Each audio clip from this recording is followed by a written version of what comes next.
రైతులు వాళ్ళు మొత్తం నిబంధనల శాఖతో రుణమాఫీ కట్, కమిటీల పేరుతో రైతు భరోసా లేటు, రైతు కూలీలకు దక్కని 12,000 ఏడాదికి, పెరుగుతున్న డిపిఏ ధరలు. అయినా సరే రైతన్నలందరికీ హ్యాపీ న్యూ ఇయర్.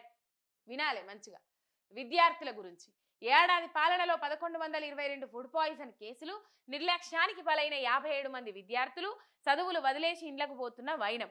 అయినా సరే విద్యార్థులందరికీ హ్యాపీ న్యూ ఇయర్.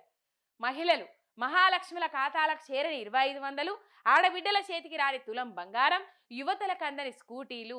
అయినా సరే అందరికీ హ్యాపీ న్యూ ఇయర్. ఇక happy new year, happy new year, happy new year. Hydraa బాధితులు, హైడ్రాతో రోడ్డున పడ్డ బతుకులు, గూడు కోల్పోయిన జీవితాలు. అయినా సరే మీ అందరికీ హ్యాపీ న్యూ ఇయర్. ఇక వృద్ధులు ఉత్తముచ్చటగా 4000 పింఛన్, పెరగని పింఛన్లు, ఆందోళనలో వృద్ధులు. 2-3 నెలలకోసారి పింఛన్ వస్తుంది, అవి కూడా అటే ఎగ్గొట్టే ప్రయత్నాలు చేస్తూ ఉన్నారట. పింఛన్ల కోసం పాపం కళ్ళు కాయలు కాసేటట్టు ఎదురు చూస్తూ ఉన్నారు వృద్ధులు. అయినా సరే వృద్ధులందరికీ హ్యాపీ న్యూ ఇయర్. నిరుద్యోగుల జాబ్ క్యాలెండర్పై నెరవేరని హామీ, జీవోల రద్దు కోసం నడి రోడ్డుపై ధర్నాలు. అయినా సరే నిరుద్యోగులందరికీ హ్యాపీ న్యూ ఇయర్. జీవో 29 బాధితులు, జీవో 46 బాధితులు, 317 బాధితులు, వీళ్ళందరూ రోడ్ల మీదనే ఉద్యోగాలు వచ్చిన వాళ్ళు కూడా. అయినా సరే వీళ్ళందరికీ హ్యాపీ న్యూ ఇయర్.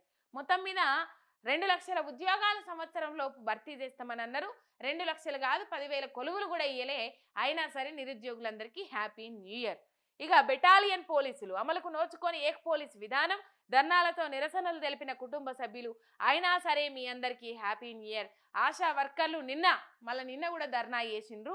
మొత్తం మీద 18,000కు పెరగని జీతం, ఎగ్జామ్ విధానం రద్దు చేయని ప్రభుత్వం, నెరవేరని మేనిఫెస్టో హామీలు. అయినా సరే ఆశా వర్కర్లందరికీ హ్యాపీ న్యూ ఇయర్ అని చెప్పేసి ఇక్కడ ప్రభుత్వ వైఫల్యాలను ఎత్తి చూపుకుంటా, హ్యాపీ న్యూ ఇయర్కి సంబంధించి ప్రభుత్వం సృష్టించిన విధ్వంసాన్ని చూపెట్టుకుంటా అందరికీ హ్యాపీ న్యూ ఇయర్ అని చెప్పేసి ఇక్కడ వార్త చూస్తూ ఉన్నాం.